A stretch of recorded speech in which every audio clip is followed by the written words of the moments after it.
Right, so we're back.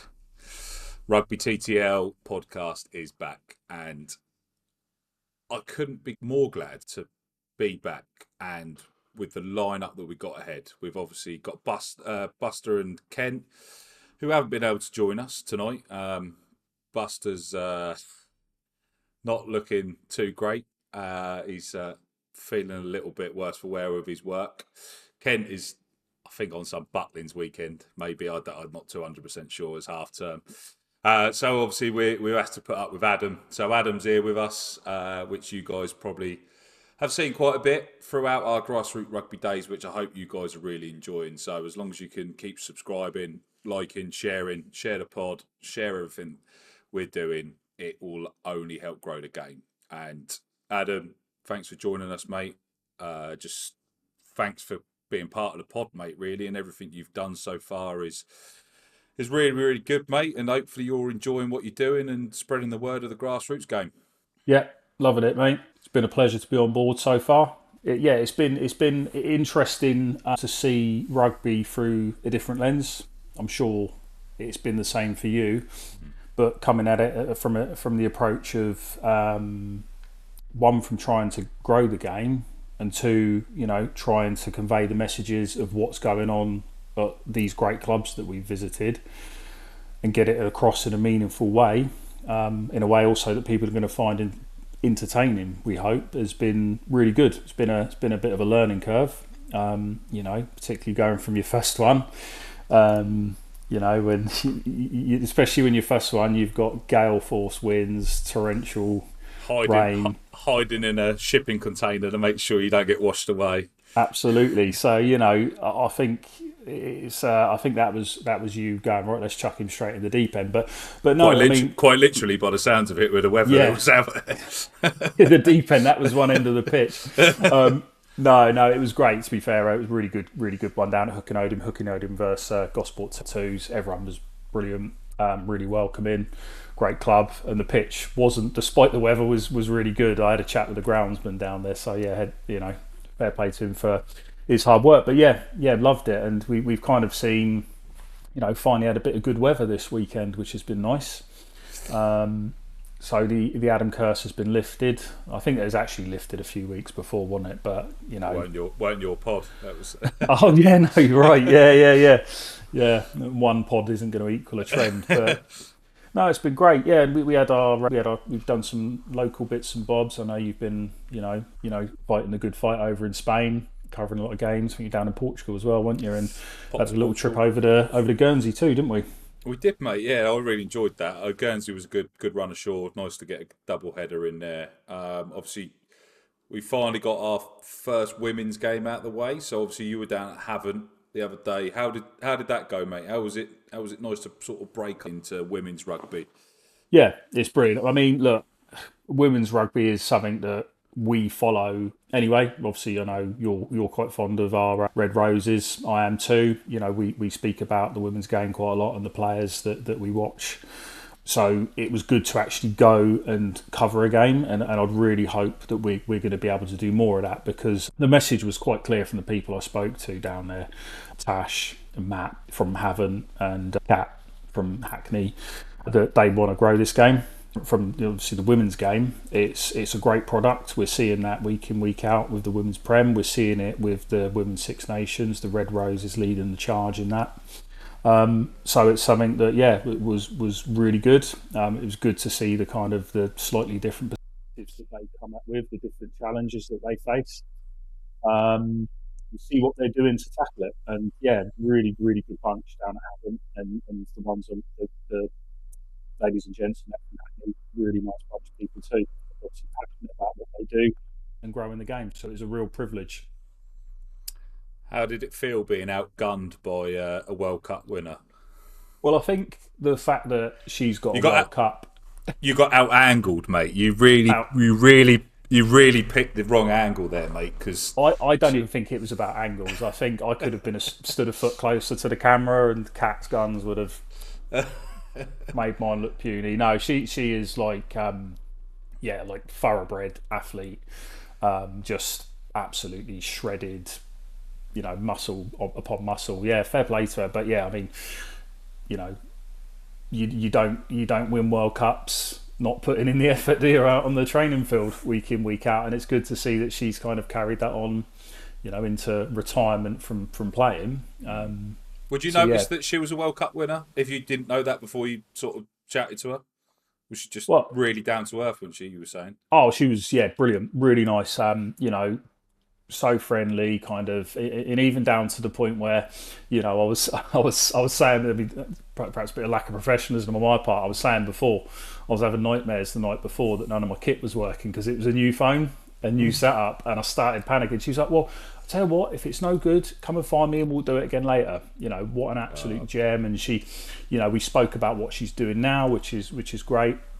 But as I said to her, we spoke about her coaching, online coaching business and her PT business, the great work she's doing down at Hackney and how she transitioned into that from playing. As I said to her, it'd be remiss of me not to mention that wonderful day in 2014, which I'm sure you remember well as yourself, Carl, about lifting that trophy and all that went into it. It was quite an interesting take from someone like that, because you just think it's going to be jubilation the second that final whistle goes. And she told a slightly different story of what it was like, because she'd had 4 years, having missed out 4 years before. She played in some Sevens World Cup. Just getting over that line was just such a big thing for her and the team.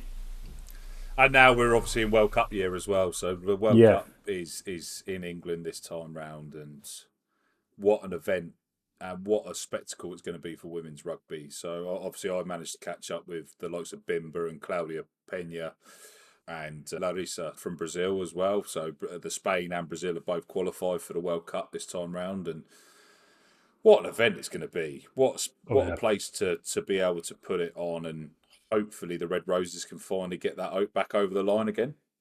You'd like to think so, yeah. And women's rugby's on the map now. I think it's fair to say, they're getting record crowds. I think in no small part, Iona Mayer's helped out with some of that. But the game was growing before too. Yeah. We saw like record crowds down at Kingsholm, didn't we, for Six Nations games last year. Finals being played at Twickenham, aren't they? And I just think this will really solidify the position, and particularly in this country, if the Red Roses can get over the line, which I think us England supporters have got every confidence in that they can. What a spectacle! What a jewel in the crown for sporting achievements that'll be for our country, and hopefully the game in general. 100%, mate, and it will take a miracle performance by another team, I think, for the Red Roses to be dislodged from that spot. But it's the other teams that are going to be in attendance that are going to be able to be put on the biggest stage world rugby's going to have to offer for them at the minute, like the likes of Spain being able to come across, and obviously Canada coming back across, Brazil, and just the whole level of standard of rugby is going to be phenomenal, and as you said, a lasting effect for the game. And we're able to actually discuss that in a couple of weeks' time, because I'm going to release that now. We've actually got Simon Middleton coming on to come on, and I've had him lined up for a little while, and we finally managed to pin him down. So a couple of episodes after this, we're going to have Simon Middleton, ex-England women's manager, on to discuss how the Red Roses got on during the Six Nations, and how they got on or will get on in the World Cup, and how women's rugby's progressed, and obviously managed to catch up about everything he does in rugby, where he's been, what he's done, and obviously on that. And I'll try not to push him too hard, but maybe we get to talk about that final and what may have gone wrong, but we'll see how that one goes, shall we? But yeah, no, this is going to be released on our 1 year anniversary, pretty much. So this is coming out on a year since Rugby TTL started, and I'm still amazed how one crackpot idea has become where it is now. And like, I remember texting you, Buster, a couple of other lads, and they were like, "Yeah, cool, mate. Like, hope it works out. Yeah, it sounds really good." And then, and then obviously, 6 months later, you guys sort of joined the fold, and it's kind of accelerated from there. But we're nowhere near the start, in my opinion. I think we can go even further. There's a lot more going on behind the scenes. Obviously, we've got some new stash.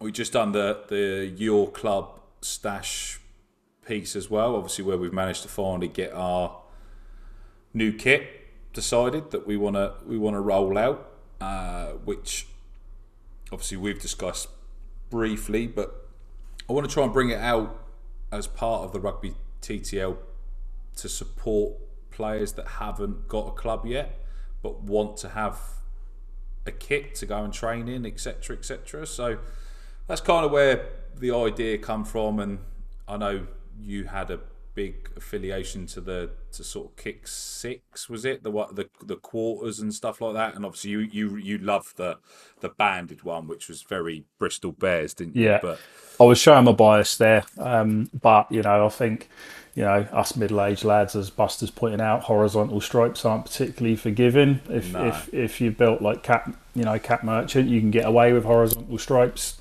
make you look even more jacked. That's it. I can't, but I think the true winner shone through. I think that was your favourite from the start, wasn't it, Carl? There wasn't any behind the scenes dodgy voting going on, was there? No, it didn't need to be, mate. Everyone liked it, didn't they? So obviously, I've just got bad taste. Yeah, pretty much. But no, they were all good designs, to be fair, weren't they? I think I'd have phenomenal. Happy with any of them. But yeah, no, it'd be good. So I mean, I think it's a good design, like you say. Hopefully, be good to see a few people out there wearing them. Yeah, so obviously, I sort of shared that information with Your Club stash as well. So we're sorting that, and there's some other discussions between us and them to hopefully help other grassroots clubs, which will be hopefully released in future episodes, etc. So that'll be really cool. We've also managed to sort out a couple of sponsorships as well. So we're actually going to be sponsoring the Flaming Unicorns again. So we're going to be on their kit alongside for them for the Heart of Wales Sevens tournament as well. So that's going to be really, really exciting to help a men's mental health charity within rugby as well. Obviously, I managed to don the kit. They've also asked if I'm available to make it back to play for the Heart of Sevens, but might not be able to. So Adam and his disabled ankle might have to go as our representative instead. Yeah. But obviously, you've been around the game quite a bit now, obviously going to grassroots games. Have you got the bug to get back playing? I know you're fully crocked and like really old, but like, have you sort of thought, right, I actually need to put my boots back on here? Yeah, definitely. I mean, I think when you're around it that much, as you've alluded to, I'm not without various injuries and things, but there's people who play who are a lot older than me, and I can't say a lot more injured because you've seen the state of my ankle, haven't you? But yeah, absolutely, yeah. No, I think we might have to do a special pod episode about your ankle, like just how bad it is. Because I don't think anyone believes how bad your ankle actually is. Yeah. I mean, we're trying to gain viewers. That I think that might put a lot of people off once they see the grotesque. OnlyFans is a thing. They might have a fetish for it as well. We might make some money that way. You never know. Yeah, well, I'm not here to judge anyone's kinks. So if it can bring in more viewers, I'll definitely show my ankles, mate. Don't you worry about that. That's it. Make sure you subscribe for any of that's going to happen in the future. All right. Yeah, but no, definitely. I mean, I think you do when you're down there. You do think, could I, put my hand up for a game at some point. I mean, I think time constraints at the moment might stop me doing that, but certainly if an opportunity presented itself for like, any charity games we might be participating in, yeah, absolutely. I'll turn up and give away a few penalties and But no, I mean, obviously, I think it's sort of pulled you back in again, hasn't it, Carl? I know Yeah. moving to Spain, I think perhaps your focus was to be on the coaching, but you're managing to keep a bit of hand in with both at the moment. You're seeing a bit of an Indian summer in terms of your rugby career, aren't you? Apart from Well, a couple of the coaching's come to an end, mishaps. so I've had to sort of step aside from the coaching due to obviously the rugby TTL stuff getting busier. So the under-16s finished their season 2 weeks ago. We unfortunately hit the crossbar. Didn't quite get there. We lost in the semi-final. We had a few injuries. We also had a red card after 10 minutes, which didn't help. But the boys have developed as men, has developed as players, and they've found a love for the game, which I'm just glad to have been a part of. And the parents have numerously said thanks for everything that they've done. Some of them going to come and play for the S18s next year, which will be able to train alongside the seniors that I'm going to carry on. So I've decided I reckon I've got at least another year or two left in me. I think I've managed to shift 17 kilos since I've got back in the seat. Thanks to the bending barbell, John Clark, obviously online coaching. England deaf player still managing to smash things up even at the ripe old age of, I think he's about 37, 38, still putting on an England shirt. It's phenomenal, top bloke. And just really down to earth with it as well. So he's another prop to prop, being able to just tell me stop eating like a pig, make sure you get in the gym. Yeah, he's I remember his like strength accolades when he was doing more of the strong 400 kilo deadlift, wasn't it? Fifth, Yeah. fifth. He ain't got a So spine. He ain't got a spine left for it, but he's got some numbers behind it. yeah, I mean, if anyone can get you getting your rig looking like Max Laheath's, Yeah, you yeah. know, there's a prop to to get your rig looking like. It'll be John, I think. Yeah, he's a phenomenal bloke, and hopefully a future guest on the pod as well. So we've so we've obviously managed to get round a few places on Grassroots Rugby Days. I'm going to put you on the spot. Who and where what's been your highlights, rather than saying what's been the best? What's the highlights that you can pick out of? Because we've had some probably what people would put down as glamour ties, should we say? There's some sheds. There's been some aircraft hangars, effectively. Yeah. Like, we've had some various places to go and explore grassroots rugby. What's been your highlights from where you've been? I would have to say, yeah, because so you can't pick out any one club. In terms of moments, I think the rugby against cancer, brilliant evening despite the weather. Just seeing kind of everyone coming together for a common cause, that's affects a lot of people. It affected the organizer. That was a real special one to go to. And just everyone getting involved. You had players who were playing for Harlequins not too long ago. Yeah.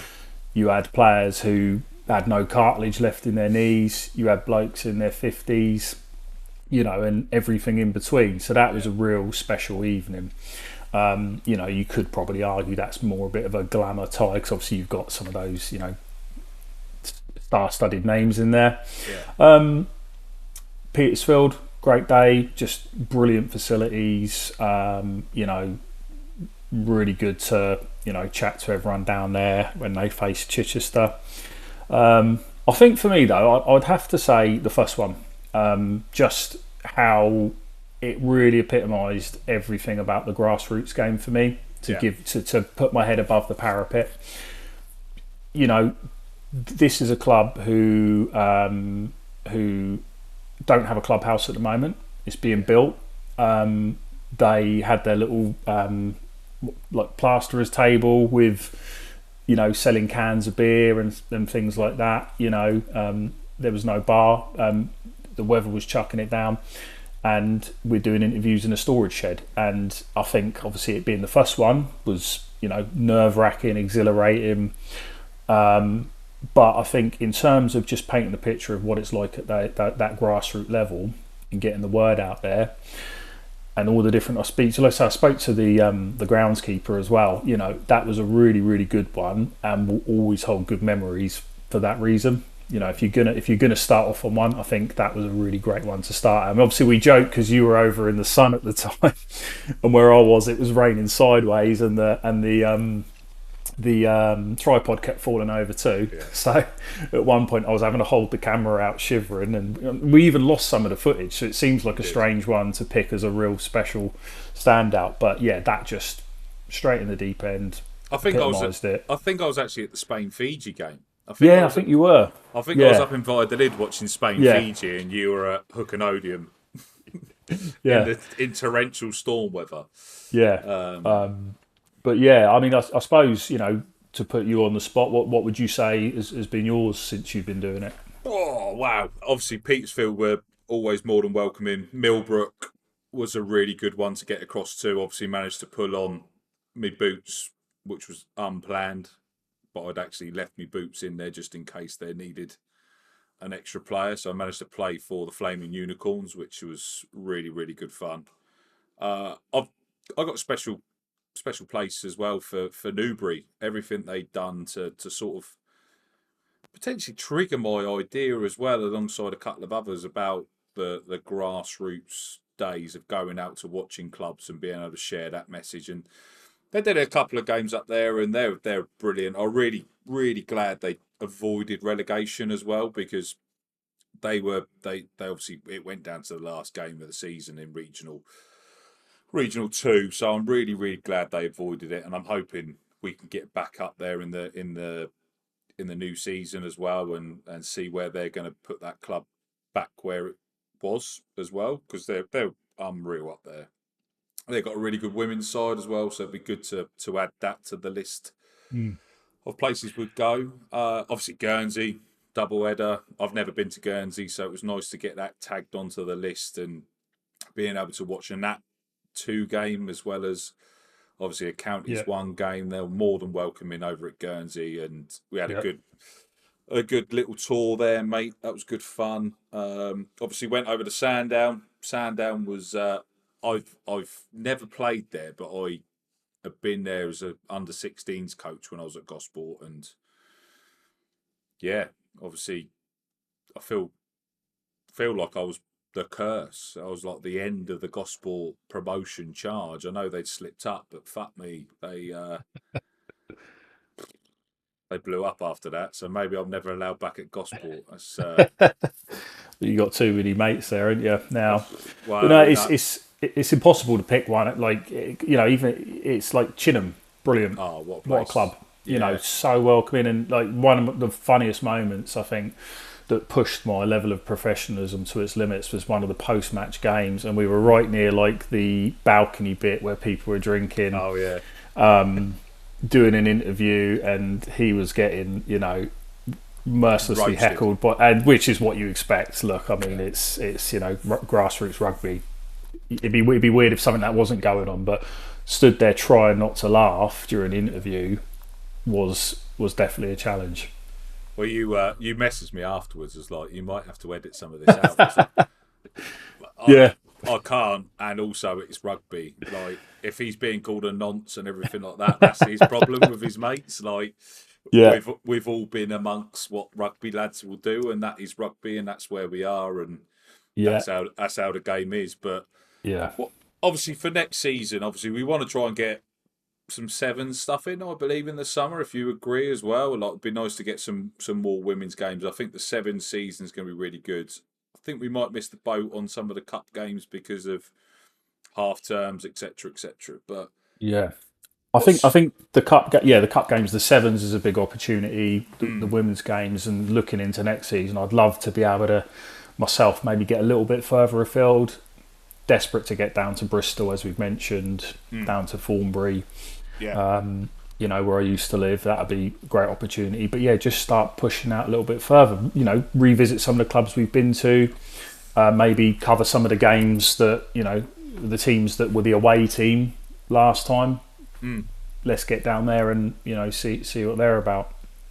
Yeah, so we've actually in another couple of, I think it's the episode after Simon Middleton coming up. We've got another Instagram grassroots account coming on. So lads from Rugby Roots, Mm. and we'll be discussing a lot more about grassroots rugby with them as well, etc. Because they're current players, they've got a similar mindset to what we want to do, and really good bunch of lads from what I've been able to speak to them about, and want to really run over what the relegation promotion reprieve process was with the RFU, because seems to be yet another significant fuck up by the RFU where people didn't know until about till the last game of the season who was going up, who was going down. And obviously they kept sending out the world's smallest document as well, which made it even harder for people to read and understand. So those boys seem to have got a really good handle of it, because I kind of gave up a little while. As soon as I looked at it, I was like, I can't read it, far too old, can't see. So they've got a really good handle of it. So it'd be really good to see how that falls as well. And obviously where you're located, there's a good chance we can get a few more leagues in as well. So it'd be good to get into the Surrey leagues and sort of South London as well, I think, because we've definitely got some bits and really want to bring other people on as well. So obviously if you guys want to join what we're doing and be part of where we're going as well, we're the door's open. Like, you're not going to get paid. We don't get paid. There is no money in it. But there's the love of the game. So if you're retiring or just generally shit at rugby but like talking about it and want to still be part of it, give us a shout. Instagram, subscribe, follow, do all that sort of stuff. Give us a shout because we want you. And yeah, we just want to carry on the movement across as far as we can go. We've got a good few links now into Rugby Europe through all things rugby. So obviously, all things rugby have been a real big push for us as at Rugby TTL. Well, predominantly me. Obviously, it's allowed me to travel a bit of Europe. Adam's had to go to Hook and Odium in the pouring rain. I've managed to go to the Estadio Nacional in Portugal and Lisbon and stuff. So, and Yeah. obviously up into Madrid a couple of times. So it's been hard. Well, I mean, obviously you've had your pick of games in the blister and sunshine. However, I will have to say I am glad to say I haven't had any catastrophic vehicle failures like you suffered on your way back. That was back from Portugal, wasn't it? That one 10-hour, 11-hour trip, and your van gave up halfway through. Yeah, God. Yeah, I finally got it back about two weeks ago. So it took about just over 3 weeks for it to be recovered from just outside Sevilla. And my mate who owns a garage was like, mate, it's going to be 6 weeks before I can even look at it. So I've had to go and dismantle the top of the engine outside his garage. And yeah, I think I've royally fucked it. There's a lot of metal, shall we say, in piston one. So More than should be in there. yeah. Yeah, so obviously you've had some of those more glamorous trips, but yeah, I definitely didn't envy that one. I was kind of disappointed there wasn't any flames or any sort of explosion, so I couldn't have like recorded any of it and made it look good. It just went, nah, fuck you, I'm not working any longer, and I had to had to crawl into a petrol station I mean, while I with the was editing skills you've picked up along the way, I'm surprised you didn't do that yourself. just a load of flashbangs and Yeah, stuff like that yeah, with the dog in the van with me, just wondering yeah. what was going on. So Slow motion diving through the air away from the explosion. That'd have been that's perfect. Imagine that's the it. views we'd have got. But we've managed to through that get a few more guests. So Mario Bacardi's going to be coming on in the in about July, I believe. So just before Spain's tour to America. So that's going to be really good. So we've got him coming on. We've got Justin Middleton coming on next week, who's the Rugby Europe commentator as well. So who's managed to cover all of the games throughout. So that's been really, really good fun to obviously catch up with him and be able to chat Rugby Europe and how well that went this year ahead of whatever's going to happen. I know, obviously, all things rugby managed to throw a hand grenade in a lot of Welsh fans' laps with an article that I did with them, and the ATR Cup. So that went down like a lead balloon with a lot of Welsh fans, which was quite funny. They're still commenting on it now, like 6 weeks later or however long later. So it still seems to be recycling in their pool of hatred of anything that's outside of dismissing Welsh rugby at the minute. And obviously today Cardiff have announced they're going to probably go into administration. So yeah, it's a terrible look. I mean, look, we growing up watching it. It's an easy target.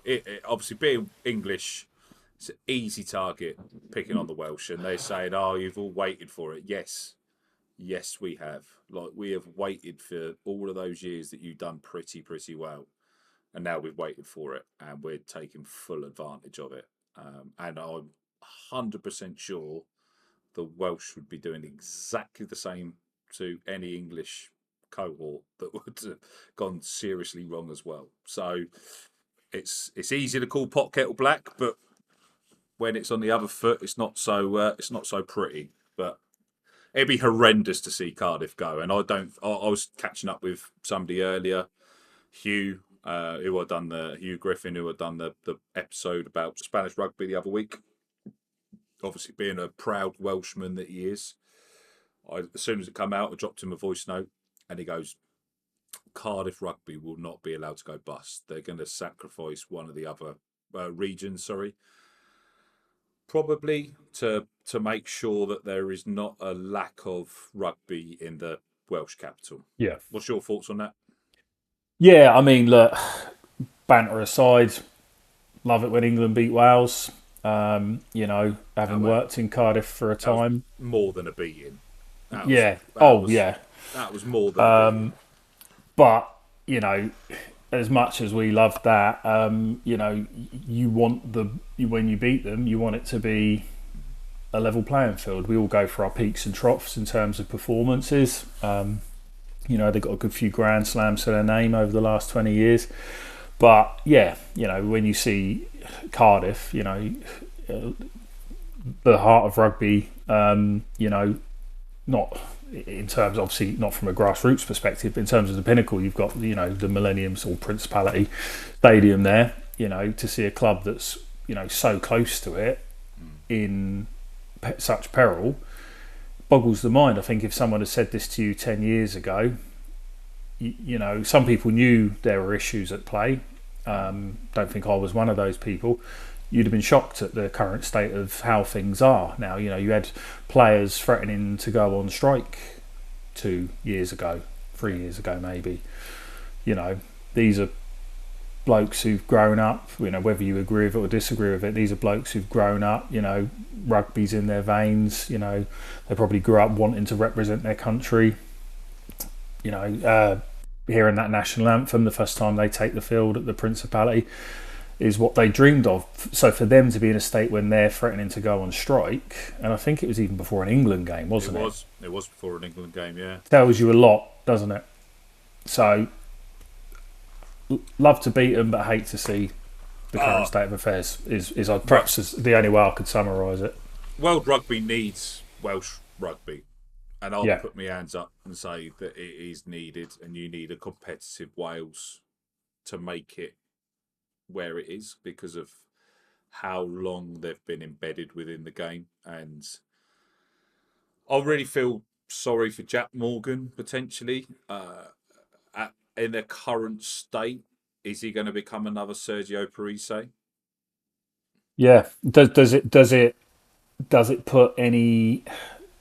it impact his Lions' chances in any way, shape or form? Or will the coaches know that he's doing enough? I mean, look, the back row, if you look at the back row across, all of the home nations, it's a very, very stacked area in terms of selection. But will they be able to look at that in isolation and go, yeah, the players who deserve to be there will be there? At bare minimum, he will be going as the bin juice captain, in my opinion. I think he'll go midweek captain. I and if he doesn't start one, maybe at least one test and be on the bench for the other two, I can't. I can't see a Lions tour without him. How good he is! He's just an exceptional talent at the age, and to come back for he's recently just not long had quite a serious injury as well. He was out for a fair period of time, which really hampered Wales as well. And I think obviously they've got a bit of a resurgence under him. And how much do you lay at Gatland's door? Do you think Gatland took the job back at the wrong time, or was it Gatland's fault, or is it just the whole thing is just shagged and just needs recovering from start to finish? Look, I mean, you could argue there are a few questionable choices in terms of leaving certain people out. I think was it Anscombe got brought in after he went. Don't play your 10 at 10. That's basically what it Yeah, was. but I think so. My view, what tells me it's more fucks than perhaps I'd first realised, because once you got that slight bounce back when Gatland won, they looked a bit better. I think it was Ireland they put a relatively good show on against, and you think they've got England in Cardiff, they've lost a record amount of games. This could, right a lot of wrongs. It could, in the eyes of a lot of those fans, if like it or not, still love beating England. That could have, healed a lot of wounds in that regard. I'm not saying it would have solved the issues, but to get pumped like that by, their greatest rivals, that tells me something is proper fucked there. And I don't know. I don't know what the route back looks like. You'd like to think they'd make it back, but I don't know when it's going to come or how long it's going to take or how it's going to happen. Any thoughts on that from you? Good question. They've got an exceptional under 20s team. They've got an exceptional pathway. But how many of them gets lost to the system because they don't play in Wales because there is not enough regions left because Yeah. one of them's about to go in the bin. One way or the other, one of them's going to go in the bin. And whether it's Cardiff or not, one of them's going in the bin because they can't afford to keep all four running. So Welsh rugby's about to lose 50 pro players, Mm. and they've got to seriously look at it and say, actually, we're just going to say you can go play anywhere in the world, to be able to get called up now because there's no other way around it. That's the only way they're going to be able to save Welsh rugby at a national level Yeah. by allowing them to go to France, go to all these other places to make sure they make the money they deserve, rather Yeah. than centralised contracting them saying you've got to have 60 caps if you go anywhere else. It's not working, is it? It's not when you've got a player pool of that small, but then also only have potentially three regions to play in. No, Mm. it's just not going to work. I think Yeah. the only place that's potentially got a smaller player pool in Europe, rugby Europe at the minute, is Switzerland. So Switzerland have got a 5,000 players registered to play rugby in Switzerland at a level roughly 5,000, So and you they're saying the likes of Spain and Portugal now have more registered players yeah eligible than even Wales do? yeah Wow. Okay. because of the grassroots. Like so in Portugal you've got the top 12, so you've got 12 pro teams. Is there elite level rugby within Portugal? So you're looking 40, 50 players each team potentially. So that's 600 players there registered at an elite level. Plus all the players that are going and playing in France, going and playing across wherever. Then you've got Spain, you've got Division d'Honor's got 12. 12. Yeah, so you're looking. The squads are maybe a little bit smaller in Spain, so maybe 35. But then you've got the Division d'Honor B. Then you've got all the players in the Pro 12, Pro 14 in France. Then you've got players in the Pro de Deux. Then you got Wales have got a very limited pool of talent, but they do so well for what they produce. But if you reduce that even further and only have 3 regions that are playing top level rugby in the URC, where are they all going to go if you're not allowing them to go and play in other leagues to play for their nation? There's Yeah, no other option left for them, I don't think. running out of ideas. I mean, you mentioned the regions. I mean, that could be a whole podcast episode in and of itself. But I've got friends who are, even longer in the tooth than I am. One of my friends who I work with, grew up in Neath. Yeah. Loved going down and watching Neath play. Heard some brilliant stories from him over the years of his experiences going to watch him, and that was one of the things that he had a big issue with at the time. Was them going to the regions and what they kind of lost in doing that, and how to him at the time he felt like it would be an issue at some point down the line. Unfortunately, I don't have that kind of foresight to notice when something like that's going to eventually come back to bite. But yeah, it's best of luck to him. That's all I can say. It's not a problem I'd like to have a go at unpicking. No, that's it.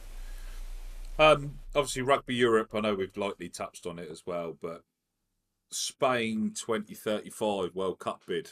I'm sure you obviously have through myself and through the article we've done. But what's your thoughts? Do you think it's needed? Do you think it's the right bid for them at the right time? Yeah, no, I like the idea. There will be some people who perhaps feel it's more one for the purists and it should be an established rugby nation hosting a World Cup. I don't agree with it. I think, well, we've said before, Carl, the likes of Spain are a good sporting nation when you look at their... Sorry to always bring things back to football, as we often do when talking about this game. If you look at their sporting prowess from a football standpoint, very, very good. Recent, obviously, broke our hearts, but won the recent Euros. They've won World Cups. They've won back-to-back European champions, 2008 and 2012. They have got the makings of a good rugby nation. It's going to take time, obviously, but I think a World Cup would help massively with that. And they've got the infrastructure to deal with it from a getting about point of view, but also from being able to accommodate an event like that. You'll know more about the kind of rugby stadiums they got over there, but I dare say they'll probably commandeer some of the existing football stadiums in order to be able to put an event like that on. So I'm all for it, and obviously, if that means I can go over and watch the World Cup in Spain, that no bias on my part there, having a few Spanish beers in the sun, but yeah, that's my view. I'm all for it. I imagine I dare say it's something that you would be quite on board with as well, not just because you live in there and it would be easy to get to. I know you're quite passionate about rugby in Europe and in particular Spain as well. I think the only... So as I wrote in the article, the only thing that potentially lets Spain down is they haven't actually got a single rugby stadium that would be able to accommodate a World Cup. There isn't a single rugby stadium in Spain that is built to any sort of capacity. So you'd have to lean on La Liga. Obviously, that would have to... So you'd either have to play during the summer, which obviously out here is going to be above warm, should we say? So yeah, it's going to be pretty filthy playing in 100% humidity pretty much and 40 odd degree heat during the heat of summer, which is going to be hard. But obviously, looking at the other bids that are being thrown about, you've got Qatar, Saudi, and UAE looking at putting a bid together for the same periods. and Japan. Japan would be the safe bid. That'd be Yeah, the easy one for World Rugby to pick because they've already done it. It'd be 16 years after they'd done the last one. done a great Easy. job as well. They've done a really good job. It'd be a really safe, easy bid. UAE, Saudi, and Qatar would be money based, so not on rugby merit at all. So that would be they'd have a lot more questions around the integrity of the game potentially than what would actually be merit based. Spain would be the perfect fit. Imagine that being able to play the Rugby World Cup final in either the Bernabeu, which has just been redone, the Nou Camp, or Atletico Stadium, or just any of those grounds. Just being able to split the Spain national team between Madrid and Barcelona, or obviously, and then being able to go and play games in Valladolid, and being able to play games down in Alicante or Elche and stuff like that, and being able to spread across into like Sevilla. You've got Real Betis, you've got Sevilla's stadium. They're literally 2.5 miles apart, something like that. They're really close as well. You've got Valencia's just redoing the Mestalla. You've got unreal network of football stadiums. Is going to be the issue. It's football. Yeah, That's the only downside to me, that it is a football ground. But who knows? If they win the 2035 bid, they might say, actually, we're going to build a rugby stadium in Madrid. Obviously, they currently use the university ground, which is where I went to cover the Georgia game and the Holland game as well, which was it's a great little stadium. But there's no seats, mm. limited. There's not really a bar. There's limited safety. It's all those bits that they've got to add up that they won't be allowed on a World Cup bid. Getting around Spain's easy. Like you got the train, you got the planes, you got every bit of perfect access to get around. But I think the only thing that may hold them back is the bid with the non-rugby stadiums and how that would fit in alongside La Liga. But Spain are holding the Football World Cup alongside Portugal and Morocco in 2030, I believe. So it's not like they're going to be short of hosting a good few really big sporting events and being able to showcase how that goes. So it'd be nice to see if they did it as a joint bid between Spain and Portugal for 2035. I think it'd be a really good showcase of Rugby Europe. Yeah, I'd love to obviously have it on the doorstep, you know that, and I think a lot of people would love to see it in somewhere other than and that. And I think a few people put comments on about having it in the Pacific Islands and stuff like that, going to Fiji and stuff, and fully on Yeah, board. But yeah, totally. Yeah, especially problem is you got to sort out the corruption and the fucking how badly run those nations are. They don't even pay the lads. They don't pay for them to travel. They don't pay for all the other bits, let alone hosting a World Cup where most of the money is going to go in somebody else's back pocket than actually concern. improving the facilities. But yeah, sorry, mate. I had to have that little rant because it's just not feasible at the minute. They're just so poorly run. No, I agree with you. You do hear of some of the horror stories, and there was a documentary out there a couple of years ago on it, wasn't Yeah, there as well? And yeah, I agree. When corruption is prevalent as it seems to be over there, you do want that money to be used in the right way, and unfortunately, it does put a bit of a black mark on it for them hosting it. As much as you'd love it, obviously I think it owes a lot to the Pacific Islanders and yeah, those nations. I don't think there's many people's list of top 10, 20 players that wouldn't have a good few of those players from that part of the world in there. yeah. I think Fiji are kind of everyone's second team, aren't they? For the most part, everyone loves watching Fiji play. So yeah, it would be good to see them have it. But yeah, also Spain. But yeah, obviously it's not without its challenges. No, I think there's a few moving parts, and I think obviously World Rugby have probably got to understand all of it first, and hopefully they don't just get blindsided what the money that's probably going to be put on offer, shall we say. I was we've actually got an interview with Steve Noble from Rugby Asia.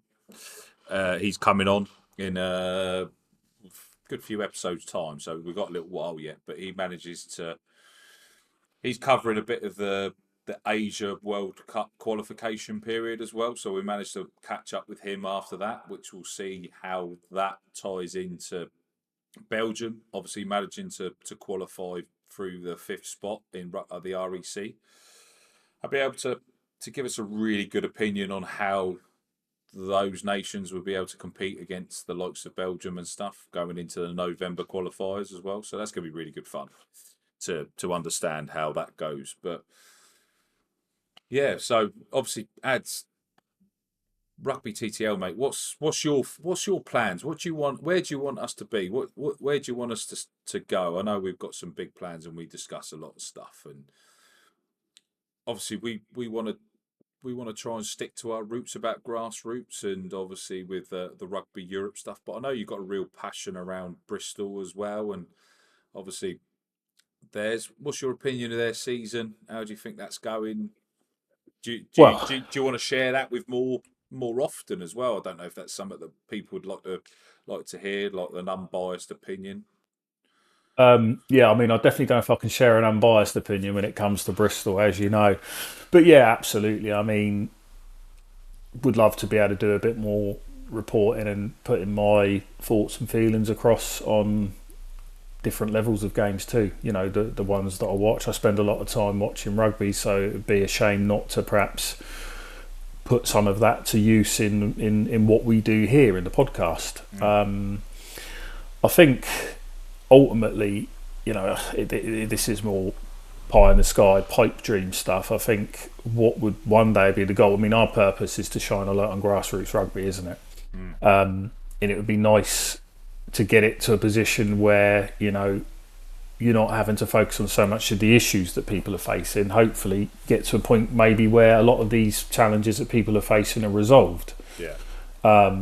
You know, and the grassroots rugby, although we do that, we talk a lot about the successes. It becomes more about those successes and, you know, all the numbers of people that are getting involved, and, you know, people aren't having to wait months and years to get clubhouses built and stuff like that.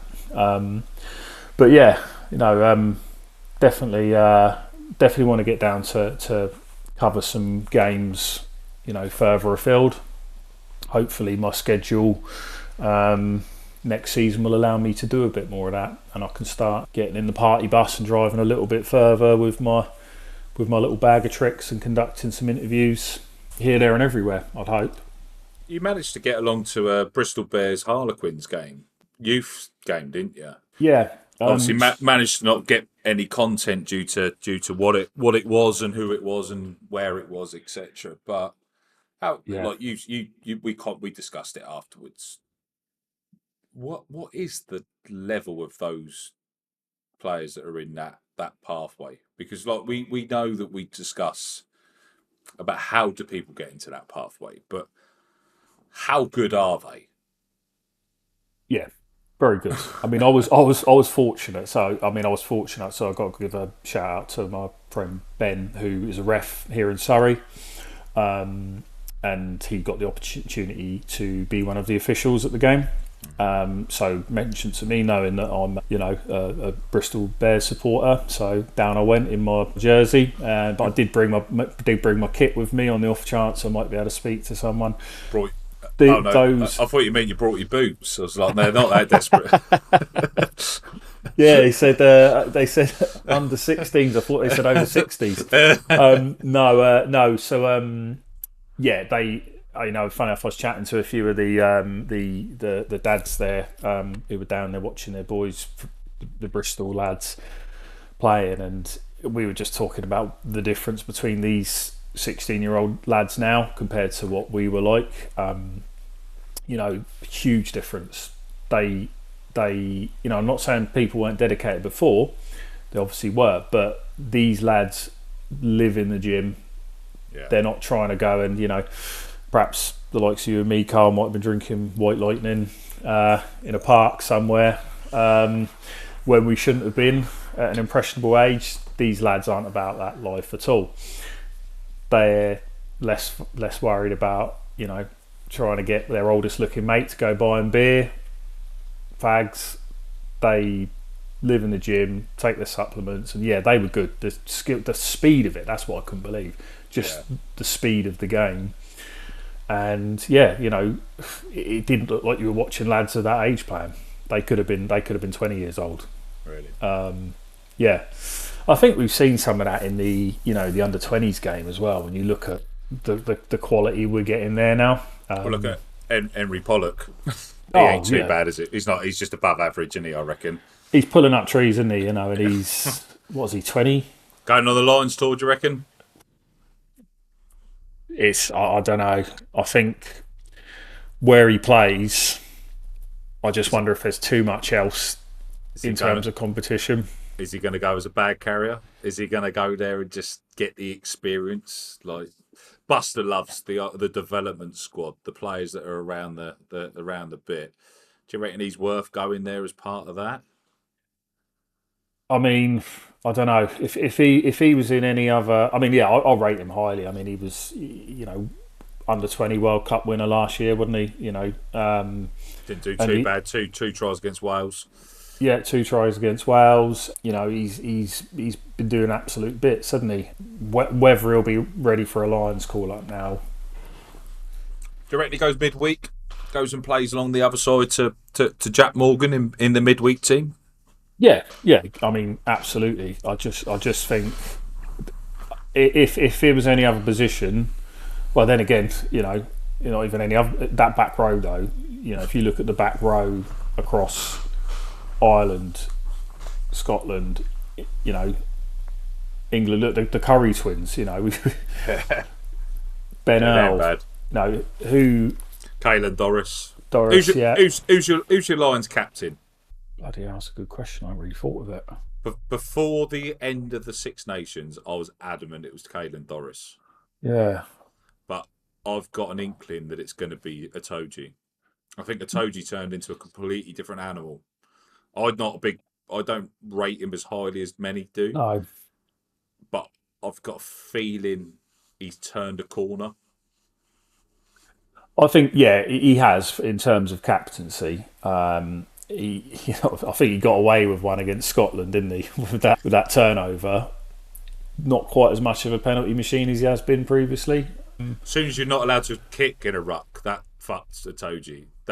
That was the end of Itoje's ability in turnovers at times, because he was phenomenal just being able to wade in with his size 54 feet and just kick everything out of the way. But I think there's a case for him though, but I have to think with it being Andy Farrell, he'll go Doris, won't he? Yeah, I can't think of anyone else. Yeah, and a very worthy choice in my opinion. Jack Willis go? I mean, how good has he been over in France?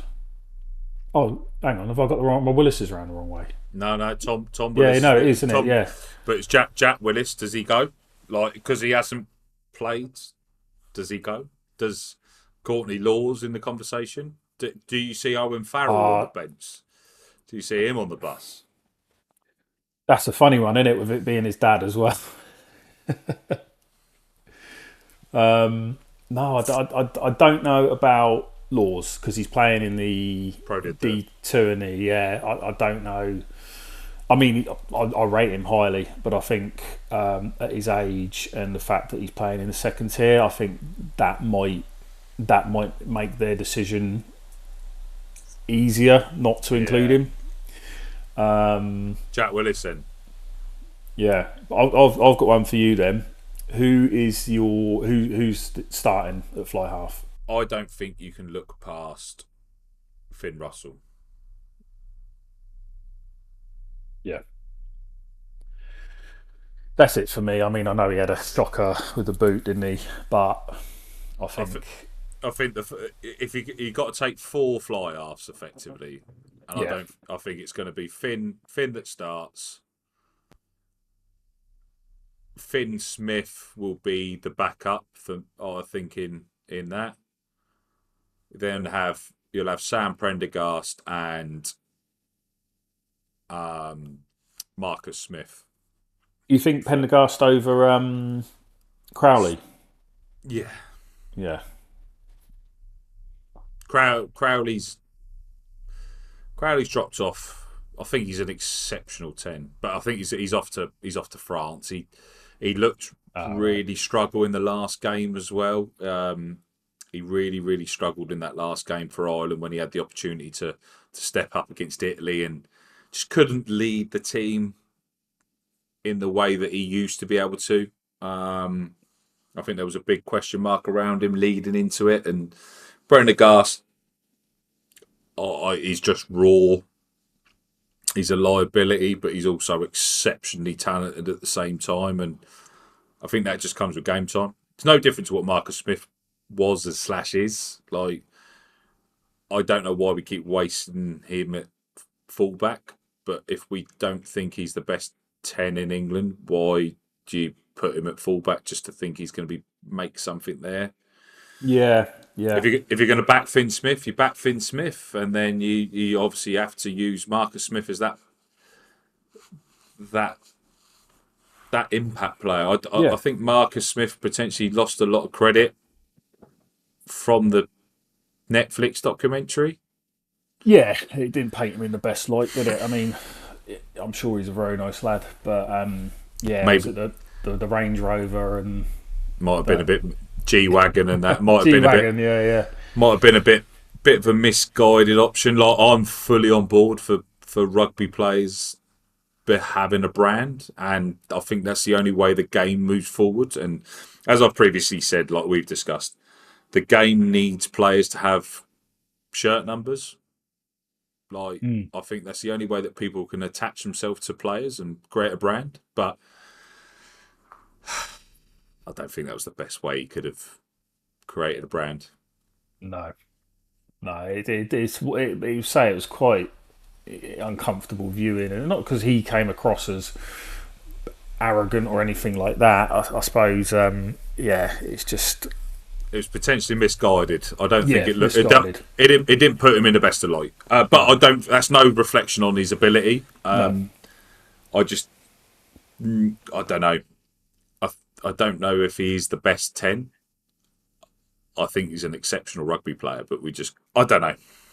Yeah. Just his speed and stuff like that. I'd love to see him at 9. Imagine that. Just fucking throw a hand grenade. Because Borfoot's got a duty of being able to fuck 9s up. He does pretty well at destroying 9s. So, like, maybe we need a 9 that is a 10. I don't know. Well, how many times have we been excited about the next 9 coming into the fold? Well, once Rafi Kirk, we've had obviously Van Portfleet. Yeah, they've all just disappeared into nothingness, and like Alex Mitchell's now our only option, and he seems a shadow of what his ability is playing for England. Yeah, and even like Harry Randall, all biased aside, me being biased aside, he can't block skip for shit. Yeah, it does make you wonder what goes on with, because these are talented players. I think Jack Van Portfleet, he had a couple of good games for England. Hey, look, I know it's a different level. There's no denying that. Played really well for them, didn't he? Yeah. Scored a worldie of a try the other week in the Prem, didn't he? They've not become bad players. No. What is it about this England setup that causes these 9s to implode on the big stage? Is the sticky plaster firmly back on now to the World Cup? Like, Borfoot's he's not going to get sacked now, is he? No, he won't. I'm glad you brought that up, actually, because that was something I wanted to speak to you about. Was it seems more rosy than it did before the Six Nations, but are you fully convinced? And you can see the way I put that question might tell you that I'm not fully convinced. And people will say, stop being so negative, stop being so critical, get behind the team. This is being realistic, and it's born out of a place of being a lifelong England rugby supporter. I want us to win every World Cup we go into. I'm fully behind the team. I think the team that we've got is potentially one of the better teams in the world. There's something fundamentally wrong within that whole coaching setup. You can't have that many coaches leave. You can't have. Yeah. We can't be playing one brand of rugby one week and then the next week the coach has left and we can't get on board with that. You can't have players that are not playing to their full potential without somebody sitting. Like, if that was a business, which the RFU is, that's not a business. If that was a business, you'd be sitting back and saying, hold on, we've got our best performers not performing. What are we doing wrong?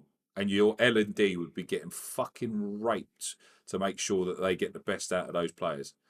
Yeah. And if you've got to ask questions that people don't like to hear, then sometimes that's rugby though. Like, we are grown men and grown women that play the game, and you run into people as hard as you physically can. If you can't then ask questions about what you did right or wrong because it might hurt someone's feelings, the game is gone. Yeah, agreed. No one is above criticism, and it's not criticism; it's constructive breakdown of what may have gone wrong. If somebody's then fucked up, then you have a constructive conversation with them on how they've fucked up and how we make sure it never happens again. It doesn't need to be finger pointing. It doesn't need to be sacking. It doesn't need to be all of this every time. No. People can still come back and develop and redevelop and change what went wrong by actually realising something went wrong without having to lose their job for it. And I'm the last person to keep saying about managers getting sacked in rugby. I agree that's probably the really good positive that we have in the game. But sometimes people can't move past what they've done wrong to make sure that they can do right in the future. And that's when the point comes that people have got to move on for the best of them and the club and for the nation, etc. It does make you wonder what happens in sport, though, that you do sometimes get this, the classic definition of insanity when everyone else can see it but you. And look, I know Steve Borthwick is a far superior rugby coach than I would ever be. Mm-hmm. But when you can see the glaringly obvious, what is it about? I mean, we had it with Gareth Southgate with the football team. What is it about coaching sport at that elite level that makes certain people not be able to see the very obvious issues that are at play? I think it's more down to success. They judge things on how far people go in tournaments rather than progression of players. Like, I think we've kind of moved away from players progressing to how far we actually get in a tournament. Like, obviously England used to be, oh yeah, we didn't do that well, but this player's become this, this and this. And then we've gone flip reverse. We've got to World Cup final or semi-finals. We've got to Euros finals back to back. We've lost all of these tournaments. And then we've judged Gareth Southgate on that. And I feel the same probably happened to potentially Eddie Jones towards the end. He managed to get to the World Cup final in 2019. He got this and this and this. And like, they get a stay of execution because they get to a certain target rather than the RFU setting targets on player progression and player improvement and player development. We've turned our eye off in the game and more focused on results, which is a really contradictory statement because the game is results driven. But I think we've also got to focus on player development for the future and progression of the nation rather than solely just on results. Yeah, I know that's a proper riddle there. Of like, well, no, I think you're right because one will lead to the other ultimately. If we've got this better pathway for players, one, it keeps the game alive because if you don't have new, fresh blood coming through all the time, at some point the game will eventually wither on the vine, won't it? But also that will breed success. The more players you have coming through, the bigger player pool you have, the more involvement in the game. Eventually, you would have to expect this would start to translate into success at a higher level. I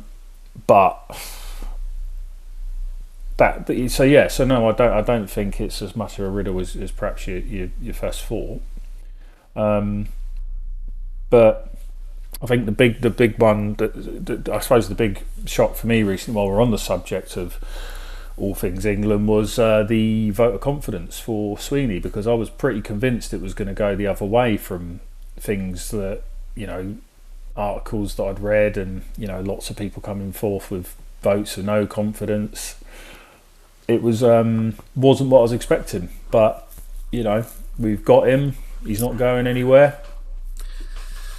Yeah, wow, that was another curveball of rugby, and rugby being run by money, and that's my biggest fear around the 2035 World Cup bid as well. So on that cliffhanger, we'll leave that there, I think. So thank you everyone for joining. It's been amazing to get the pod back underway. Adam, thank you so much for joining again, mate, and thank you for everything you do on Grassroots Rugby. Anyone that wants to come and join Rugby TTL to be able to push the Grassroots Rugby game forward, please reach out. Also, if you like us rambling about shit and want to hear about the other guests that we've got coming up, just reach out on Instagram. We're on TikTok. We're on Twitter or X or whatever they call it now. LinkedIn, obviously, Facebook, and obviously YouTube. So click that subscribe button, follow, like, share. Make sure you get other people involved, and let's just keep growing the game. Thank you and goodbye.